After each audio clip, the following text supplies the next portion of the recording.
ቅዱስ ቃሉ እንዲህ ይላል፣ እመን እንጂ አትፍራ። ሮፍናን ደግሞታል፣ ባመነው ሰው በእምነቱ ልክ ሊያገኝ ግድ ነው ይላል። አሁን የምንኖረው ማንነት አሁን የምናምነው ባይሆንም የትላንትና ማንነታችን ያመነው አይነት ህይወት አሁን እየኖርን ነው። ግን ደግሞ ከማመን በላይ ምን አንድ ትልቅ ነገር ምን እንዳለ ታውቃላችሁ? ማወቅ። ማመን እርግጠኝነት አይደለም። ማመን ጥርጣሬ አለው። ባመንከው ልክ ነው። ግን ደግሞ እግዚአብሔር በእኛ ህይወት ብዙ ነገር ውለታዎች ሲውልልን እያየ ነው፣ እናውቃለን። እናምነዋለን ሳይሆን እናውቀዋለን። እና መጽሐፍ ቅዱስ ላይ ስለ ወፎቹ የሚያወራው እግዚአብሔር ለወፎቹ ምግብ ከሰጣቸው ስለዛ ነገር የማይጨነቁ ከሆነ ለእኛ ደግሞ ምግብ ሳይሆን ልጁን የሰጠን ማወቅ እንችላለን። ከማመን ይልቅ ማወቅ እንችላለን። እግዚአብሔር በህይወታችን ብዙ ተአምራት እንደሚሰራ ከብዙ ነገር እንዳወጣንና ከዚህ በኋላም ለሚመጣው ነገር ብዙ ፕላን እቅድ እንዳለው እግዚአብሔር በእኛ ህይወት ውስጥ እዚህ ንረዮ ጥዕና ንረዮ መመና አምታ ይለሉት ክርስትና ተፈቲን ልወፅ ክርስትና ዲኒዮስ አውጊዕ ዝኸድ ክርስትና ይኒዮ እግዚአብሔር አምላኽ ይቅር ይበለልና ይመሓረና ትክክለኛ ክርስትና ሒዝና ከምቶም ቅዱሳን ሐዋርያት ኣሰር ተኸቲልና ክርስትናና ብቑዕ ይጽኑዕ ይግበረልና እግዚአብሔር አምላኽ። ክርስትና ካብ ክርስትና ዋጋ ዝደሊ ሰብ ኣድልኡ ኩሉ ላብ መን ይልጽጋዕ? ላብ ክርስቶስ ይልጽጋዕ። ምክንያቱ ክርስትናና መን እያ? ናይ ክርስቶስ እያ። ክርስቶስ እንታይ የምህር? ትዕግስቲ የምህር። ክርስቶስ እንታይ የምህር? ሓቂ የምህር። ክርስቶስ እንታይ የምህር? ፍቕሪ የምህር።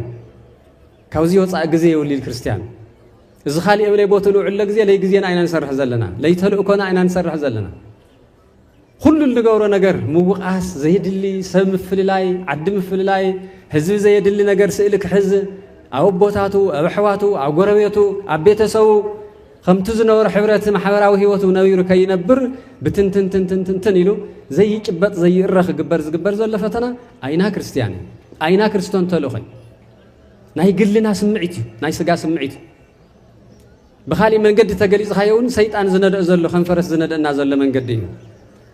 سلزي سبات لحدنا نسعر لمفل لا يجن أفناي حزننا زاهر تولخو جارك خاني خل هو لمفل لا لنك حتى خيرو زاهر عفو إيدي حزلنا لحدنا لفقري لزي ترح الله لحدنا لسبق تسينو زغ الساعات لفقر لسبق سب تسينو زغ الساعات بقى بسلاحتها لنجريخون بجهاد لنجريخون بمديال لنجريخون ترى خايس زفلالي زك أيام لتخورز نور خاصة خمس ديو كبهال منتي ليخون سئل مهاب تفوتوا نور خاصة خمس ديو كبهال منت سيطان كرداد لزور أول زمن يقولنا ممن لبناهم نا إجزاهير قال كزرع دعاء فقدم بر إن كرداد كزرع ما أنا مقال فقد يله إجزاهير يفكر ديو أي فكر كرداد في الصميم عرق سلامي حدنتي سلامي إيو سلازي زيلا قدس باولوسي قدس بيطرسي بزمنهم قال تفلالي تخانو قدس بيطرس مالت كافتهم نا مجمري حواريات التطوعي بيطرس مالت كافتهم مجمري